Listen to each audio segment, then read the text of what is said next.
Hello my dear students, welcome to my channel scholarly minds and I hope कि जो भी बच्चे MA sociology IGNOU से कर रहे हैं उनके एग्ज़ाम की प्रिपरेशन काफ़ी अच्छी चल रही होगी।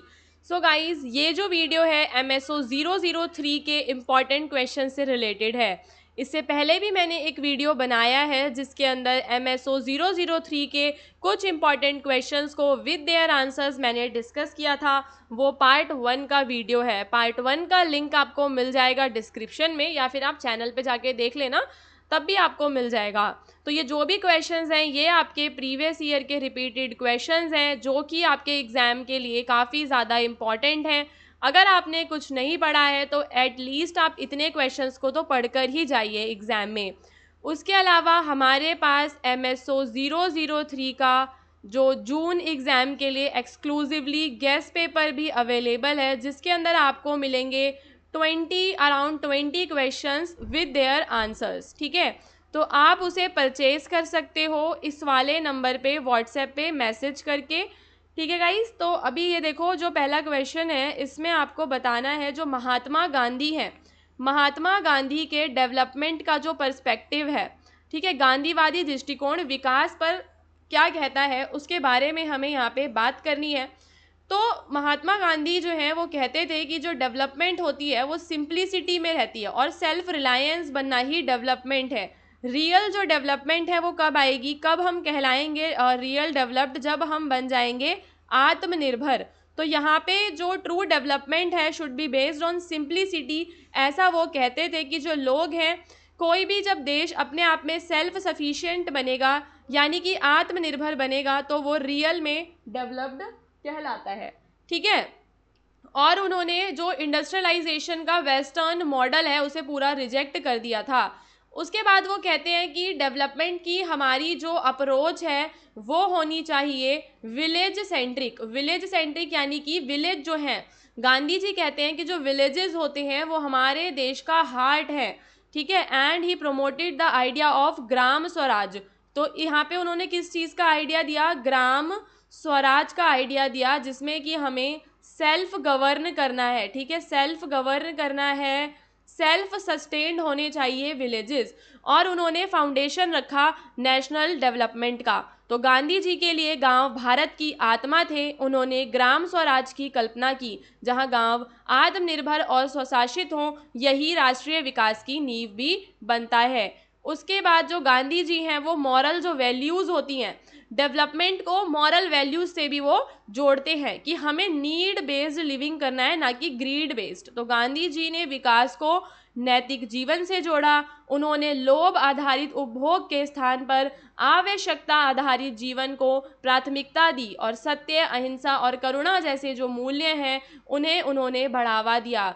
गांधी जी ने अपोस्ट करा ब्लाइंड इंडस्ट्रियलाइजेशन, जो मतलब जो लोग हैं अंधाधुंध औद्योगिकीकरण करते जा रहे हैं, नए नए उद्योग लगाते जा रहे हैं, इसका उन्होंने विरोध करा, क्योंकि उन्हें लगता है कि अगर ज़्यादा उद्योग लग जाएंगे तो जो श्रमिक हैं वो बेरोजगार हो जाएंगे, असमानता आ जाएगी और एनवायरनमेंट को भी नुकसान होगा।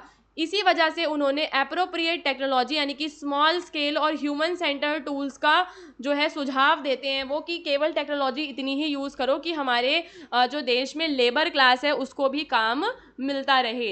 एंड देन उनकी जो डेवलपमेंट है वो ह्यूमन सेंटर्ड है। वो कहते हैं कि जो गांधीयन डेवलपमेंट है वो ह्यूमन जो वेलबींग है उसको सबसे आगे रखता है। मटीरियल वेल्थ की बात ये नहीं करता, बल्कि ये कहता है कि जो ह्यूमंस हैं उन्हें अच्छा हेल्थ मिले, अच्छी एजुकेशन मिले, जो लेबर्स हैं उन्हें समाज में रिस्पेक्ट मिले, स्पिरिचुअल लोगों का ग्रोथ हो। ठीक है, एंड देन वो एनवायरनमेंट के साथ हार्मनी में रहने की भी बात करते हैं। तो ओवरऑल देखो क्वेश्चन क्या था, क्वेश्चन में ये कहा है कि महात्मा गांधी का डेवलपमेंट को लेकर क्या पर्सपेक्टिव है। ठीक है, ये पूछा है क्वेश्चन में। तो हमने महात्मा गांधी का पूरा जो पर्सपेक्टिव है उसके कई सारे पॉइंट्स के हिसाब से उसको पूरा इन डिटेल अपने आंसर में लिखना है, कि वो सिंप्लिसिटी की बात करते हैं, विलेज सेंट्रिक डेवलपमेंट यानी कि जो डेवलपमेंट है वो गांव में केंद्रित होना चाहिए उसकी बात करते हैं, एंड वो नैतिक और आध्यात्मिक मूल्यों पर बल देते हैं। यंत्रीकृत औद्योगिकरण का भी वो विरोध करते हैं कि ज़्यादा जो मशीनें वगैरह नहीं होनी चाहिए। मानव का केवल मटेरियल वेल्थ ना हो बल्कि हेल्थ, एजुकेशन, ये सब में भी उनका डेवलपमेंट हो।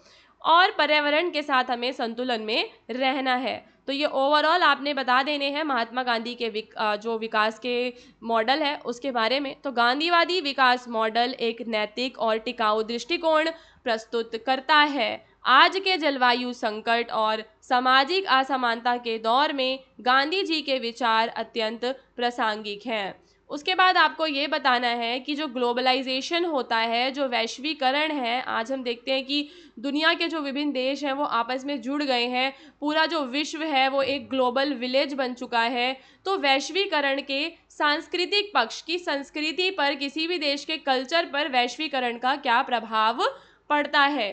तो हम देखते हैं कि ग्लोबलाइजेशन से वाइड एक्सचेंज हुआ कल्चरल वैल्यूज़ का। किसी भी देश की जो वैल्यूज़ हैं, हम क्या देखते हैं कि आजकल जो वेस्टर्न जो आइडियल्स हैं, जैसे कि इंडिविजुअलिज्म, कंज्यूमरिज्म, डेमोक्रेसी, ये सारे जो आइडियाज़ हैं वो ग्लोबली फैल चुके हैं।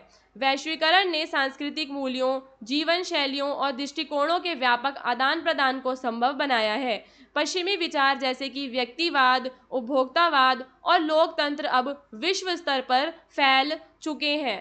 उसके अलावा अब क्या हो रहा है कि कल्चर जो है होमोजिनाइज हो रहा है, यानी कि अब सारे के सारे जो लोग हैं, जो लोकल कल्चर्स हैं वो ख़त्म होते जा रहे हैं। केवल अमेरिकन और जो है वेस्टर्न कल्चर आप कह सकते हो, कोरियन कल्चर आप कह सकते हो, कि ये सब फैलता चला जा रहा है। तो मैनी क्रिटिक्स जो है वो आर्ग्यू करते हैं कि ग्लोबलाइजेशन की वजह से कल्चरल होमोजिनाइजेशन हो चुका है, यानी कि सांस्कृतिक एक रूपता बढ़ जाती है। Where local culture are overshadow by the dominant ones. तो जो कल्चर ज़्यादा डोमिनेंट होते हैं ना, उन कल्चर्स में लोकल कल्चर्स उन्हें ओवरशैडो कर देते हैं। अमेरिकन और वेस्टर्न कल्चर्स में हम ऐसा देखते हैं।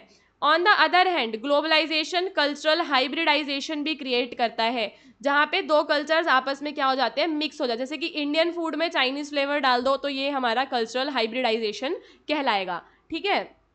और मीडिया एंड टेक्नोलॉजी का इंपॉर्टेंट रोल होता है। जो मास मीडिया है, इंटरनेट जैसे जो प्लेटफॉर्म है, यूट्यूब, नेटफ्लिक्स, इंस्टाग्राम, ये सब एक तरीके से ऐसा एक्ट करते हैं कि जो ग्लोबल जो चैलेंजेस हैं, और ग्लोबल चैनल्स को जोड़ देते हैं। कल्चरल एक्सचेंज यहाँ पे हम देखते हैं। ग्लोबलाइजेशन ने जो है मूवमेंट्स को प्रॉम्प्ट किया, प्रिजर्व किया। वैश्वीकरण ने कई समुदायों को अपनी स्थानीय और पारंपरिक संस्कृतियों को संरक्षित और पुनर्जीवित करने के लिए प्रेरित किया है। तो भाई क्या हो रहा है कि मान लो कि कोई राजस्थान की कोई संस्कृति है और वो ख़त्म होती जा रही है, गुजरात की कोई संस्कृति ख़त्म होती जा रही है, या उनका लोकल कल्चर जो है उसका विनाश होता जा रहा है। तो अब वो लोग क्या करेंगे, रिवाइवल करना चाहते हैं अपने कल्चर का, तो वो लोग रेजिस्ट करेंगे इस चीज़ को, है ना। वो क्या करेंगे और ज़्यादा कि विरोध करेंगे उस चीज़ का, मूवमेंट्स वगैरह शुरू करेंगे, ताकि वो अपने वापस से जो उनका इंडिजीनियस कल्चर है उसको वो रिवाइव कर सकें। तो in the conclusion we can say that the cultural dimensions of the globalization are complex while it promotes global understanding and exchange. It also raises concerns about identity, authenticity and cultural dominance. तो cultural dimensions जो है काफ़ी ज़्यादा complex हैं। भले ही ये पूरे globe को आपस में जोड़ता है, लेकिन हम देखते हैं कि इससे लॉस ऑफ आइडेंटिटी हो रहा है। जो हमारे इंडिजीनियस कल्चर्स हैं, लोकल कल्चर्स हैं, वो ख़त्म होते जा रहे हैं। और कोई एक कल्चर, जैसे आप कह सकते हो कि मान लो कि वेस्टर्न कल्चर बहुत ज़्यादा फैलता जा रहा है। आज हमें कपड़ों में, लोगों के पहनावा हो गया, उनका खान पान हो गया, ठीक है, और उनका जो भी परिवार की जो चीज़ें हैं, उन हर जगह हमें वेस्टर्नाइजेशन देखने के लिए मिलता है। तो ये ग्लोबलाइजेशन का ही तो इम्पैक्ट है। तो ओवरऑल हमने ग्लोबलाइजेशन की कल्चरल डायमेंशंस को समझा है कि कैसे ये सांस्कृतिक एकरूपता लेकर आ रहा है, और कहीं कहीं हमें मिश्रण देखने के लिए मिलता है। जैसे कि जब हम इंडियन फूड में चाइनीज़ फ्लेवर को डाल देते हैं तो वो एक मिश्रण है। मीडिया एंड टेक्नोलॉजी के अंदर हमें रोल देखने के लिए मिलता है कि, और कुछ लोग जो है मूवमेंट कर रहे हैं इसके खिलाफ। अब यहाँ पे एक और क्वेश्चन है, what is the green peas movement, discuss it's relevance in the contemporary world. Green peas आंदोलन क्या है, समकालीन विश्व में इसकी प्रासंगिकता पर हमें चर्चा करनी है। So the green peas movement is a global environmental organization founded in the 1971। So Canada में क्या होता है कि 1971 में एक फाउंडेशन बनाया जाता है जिसका नाम होता है ग्रीन पीस। ठीक है, सो यहाँ पे जो फाउंडेशन है इसका बेसिकली जो काम है वो क्या है, एनवायरमेंट ऑर्गेनाइजेशन है। तो इसका काम है कि एनवायरमेंट को प्रोटेक्ट करेगा, साथ ही साथ जो पीस है उसको प्रमोट करेगा। तो ग्रीन पीस आंदोलन एक वैश्विक पर्यावरणीय संगठन है जिसकी स्थापना 1971 में कनाडा में हुई। इसका उद्देश्य पर्यावरण की रक्षा करना और शांति को बढ़ावा देना है, और यह अहिंसक प्रत्यक्ष कार्यों और अभियानों के माध्यम से कार्य करता है। तो ये कोई हिंसा नहीं करता, ठीक है, एनवायरनमेंट को प्रोटेक्ट करने के लिए अहिंसक तरीके को अपनाता है। कुछ इसके फोकस एरिया हैं, जैसे कि कुछ क्रिटिकल जो एनवायरमेंटल इश्यूज हैं उन पे ये ध्यान देता है, जैसे कि क्लाइमेट चेंज हो गया आपका, deforestation, over fishing, anti nuclear campaign, इस तरीके के जो भी हमारे मुद्दे हैं उनके वो सारे इसके सेंट्रल मुद्दे होते हैं जिन पे ये काम करता है। इसकी कार्यप्रणाली में हम देखते हैं कि लोग प्रोटेस्ट करते हैं, साइंटिफिक रिसर्च करते हैं, ताकि वो लोगों में अवेयरनेस को फैला सके। तो ग्रीन पीस शांतिपूर्ण प्रदर्शन, पैरवी, वैज्ञानिक अनुसंधान, जन जागरूकता अभियानों के माध्यम से काम करता है। यह व्हेल शिकार जहाज़ों को रोकने या तेल ड्रिलिंग का विरोध करने जैसे साहसी कार्यों के लिए भी बहुत ज़्यादा प्रसिद्ध है। So I hope you are getting my point कि इसके एक्शंस कितने ज़्यादा हाई लेवल पे हैं। ओके, एंड इसका क्या रेलेवेंस है, तो आज के समय में ये बहुत ज़्यादा रेलेवेंट है, क्योंकि हम क्या देख रहे हैं कि एनवायरमेंटल क्राइसिस आ रखा है, ग्लोबल वार्मिंग बढ़ रही है, ओशन में पॉल्यूशन बढ़ रहा है, बायोडाइवर्सिटी का लॉस हो रहा है। तो ओवरऑल ये बहुत ही ज़्यादा नुकसान है। तो अगर हमारे ऐसे कुछ मतलब हमारी कुछ ऐसी संस्थाएं अगर बनी रहेंगी तो वो लोगों में अवेयरनेस को फैलाएंगी, है ना, सस्टेनेबल प्रैक्टिसेस को आगे बढ़ाएंगी।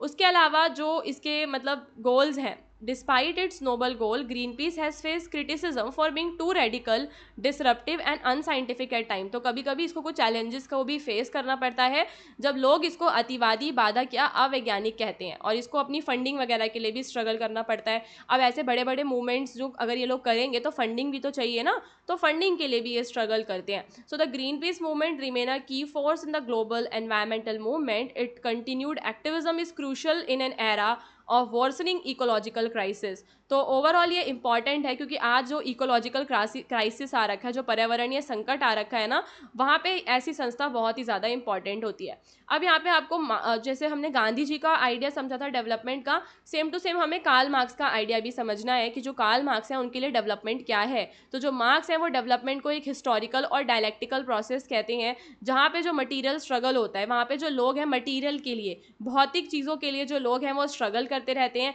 साथ ही साथ वहाँ पे क्लास स्ट्रगल होता है, यानी कि रिच एंड पुअर क्लास के बीच में बहुत ही ज़्यादा स्ट्रगल होता है। स्लेवरी, फ्यूडलिज्म आता है, फिर कैपिटलिज्म आता है, सोशलिज्म, कम्युनिज्म, इन सारी चीज़ों से वो बताते हैं कि एक देश इन सारी चीज़ों से एक सोसाइटी जो है वो गुजरती है।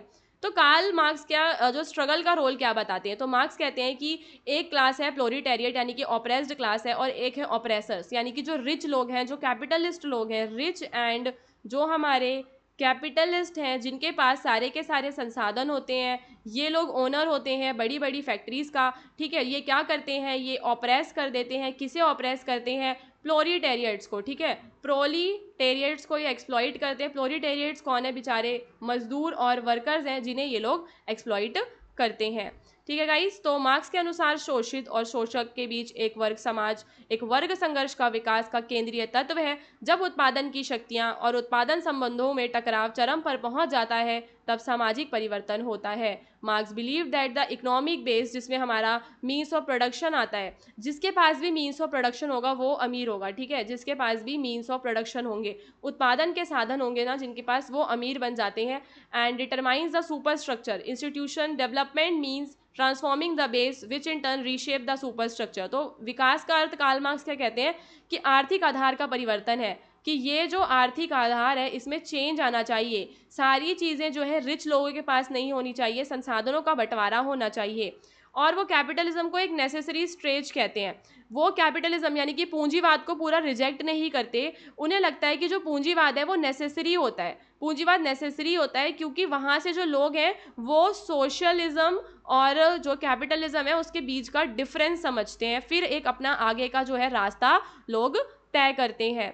फिर जो है वो मानव मुक्ति की बात करते हैं कि Marxian development aim at the liberation of humanity from exploitation. वो चाहते हैं कि सारी की सारी जो ह्यूमैनिटी है इसे एक्सप्लॉइटेशन से लिबरेट कर दिया जाए। तो ओवरऑल अल्टीमेट गोल क्या है, क्लासलेस स्टेटलेस सोसाइटी को बनाना, ठीक है। तो सिंपल आपको बस ये समझना है, मैं आपको इन शॉर्ट समझा देती हूँ कि देखो जो कार्ल मार्क्स हैं उनके लिए क्या है डेवलपमेंट। डेवलपमेंट में वो बताते हैं कि दो क्लासेस हैं समाज में, एक है हमारी रिच क्लास, ठीक है, और एक है हमारी पुअर क्लास। ये जो रिच क्लास है ये इस पुअर क्लास को ऑप्रेस कर रही है, इनका शोषण कर रही है। इसी वजह से वो चाहते हैं कि जो पुअर क्लास है वो इनका विरोध करे, ठीक है, विरोध कर दे, और यहाँ से जो कैसी एक जो समाज है फिर वो कैसा बन जाएगा हमारा, क्लासलेस बन जाएगा, यानी कि कुछ भी अमीर गरीब के जैसा नहीं होगा, और सभी लोग जो है वो क्या हो जाएंगे, समान हो जाएंगे, और संसाधनों का जो है वो समान जो बंटवारा है उसको करने की भी वो बात करते हैं। So this is all Marxian idea of development. ऐसे ही हमने गांधीवादी वाला भी डिस्कस किया है। ये 4 क्वेश्चंस इंपॉर्टेंट हैं, इससे पहले वाली वीडियो में भी गाइस 4 क्वेश्चंस को डिस्कस किया था, तो आप दोनों वीडियोस को अच्छे से देखिए, और अगर आपको गेस्ट पेपर परचेज करना है तो आप उसको भी परचेज कर सकते हैं लास्ट मिनट रिवीजन करने के लिए।